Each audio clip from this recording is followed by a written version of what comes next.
All right, for more on this, I'm joined in studio now by Wayne Duvenage, who joins me. He leads the organization Outa, the organization Undoing Tax Abuse. Mr. Duvenage, thank you very much for giving us your time. So, the government has said for a while now that the price determinants in as far as the fuel costs are concerned are determined by the international commodity prices. So someone is asking, what will this much achieve, therefore? Well, you must remember that protests of this nature is one of the aspects or avenues that we have as civil society to heighten our concerns and issues to government, and that's what we're doing today. Now, of course, the fuel price is impacted by the oil price out there, as well as the rand exchange rate, and we must talk about that as well, because a good, healthy government, an efficient government that attracts investment, improves the rand, and that also reduces the petrol price. But there is a controllable element in the fuel price, and that is the levies that government charges, which currently is around 30% of the fuel price. And if the basic fuel price improves and the rand exchange, dollar exchange gets better, what you will find is that the levies, the road accident fund and the fuel levy, will shoot up to close to 50% of the fuel price. And that is our concern here. And if you look back from 2008 to where we are, just over the last decade, for the 6 years leading up to 2014, the fuel levy and the road accident fund increased on average by 25 cents per litre. But the last 4 years, that nearly doubled to 45 cents per litre between those two levies.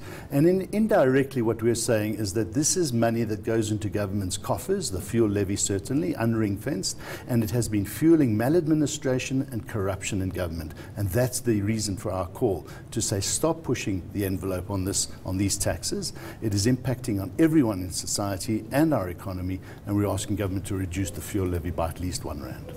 The governing party right now is holding its NEC Lekgotla, which generally discusses governance issues, and among the agenda items there is this issue of the increasing fuel costs in the country. What kind of interventions do you think will come out of those discussions? Well, we trust that they are now going to start also listening to civil society and these calls to reduce the fuel price. Remember, that same governing party has been discussing the issue on e-tolls, and now, after the pressure from 5 years of it from civil society, have they made the call to pull the plug on e-tolls. And civil society has stood strong in a civil disobedience campaign to make that happen.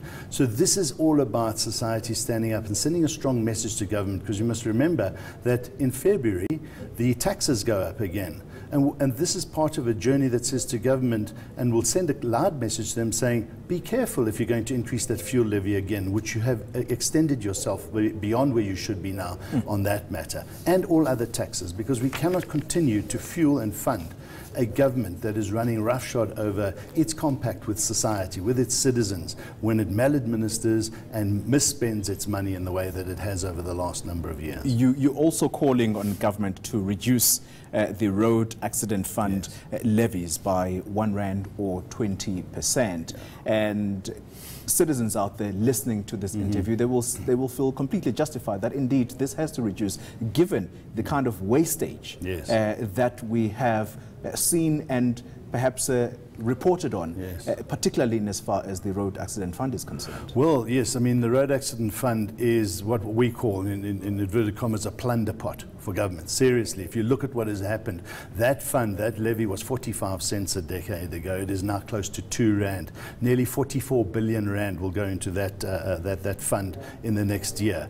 And we've got to ask government, when we see reports of hiring of chairs, renting of chairs at 1,600 rand a month, there is that breakdown in governance in many departments, and certainly in the road accident fund. What we're also calling then for Treasury to do is to introduce an independent inquiry as to exactly what is happening at the road accident fund, because it is broke, it is behind in its payments to people who have suffered injuries as a result of accidents, and then we learn of this type of maladministration and potential corruption.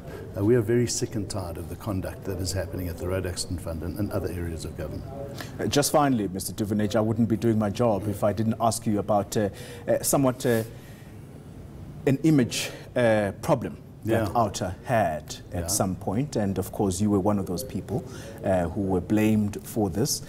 How is the Outa doing at this stage? Have you been able to resolve some of the issues that you were accused of, basically pushing out some people? What is going on at Outa? Is everything well in there? Outa is in an absolutely great state. What we had to do was dismiss individuals who run roughshod over the processes at Outa. What had those individuals done? Well, we have strong governance processes. We have directors that are conducting themselves in a manner that is extremely dubious. I don't want to go into too much detail, but certainly any organization wouldn't have a director on its board if it behaved in the way it did. And our board has increased. We have a board now of 9 members, and there are non-executive directors in there. We are 55% female, only 35% white, and that 3 years ago was 100% white, 5 males. So we are transforming this organization. Our governance structures are extremely strong, and we're moving ahead. We're tackling issues in local government now, and we couldn't be in a better shape than we are. All right, we'll leave it there for the time being. Thank you very much for having come through. Wayne Duvenage, he represents the organization Undoing Tax Abuse. Well, staying